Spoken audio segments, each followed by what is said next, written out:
తాజాంశాన్ని చూస్తున్న జమ్మూ కాశ్మీర్లోని నగ్రోతాలో సైనిక స్థావరంపై ఉగ్రవాదులు దాడికి తెగపడ్డారు.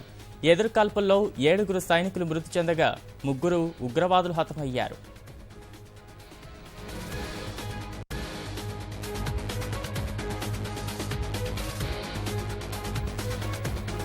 జమ్మూ కాశ్మీర్లోని నగ్రోతాలో సైనిక స్థావరంపై ఉగ్రవాదులు దాడికి తెగపడ్డారు. ఎదురుకాల్పుల్లో 7 సైనికులు మృతి చెందగా 3 ఉగ్రవాదులు హతమయ్యారు.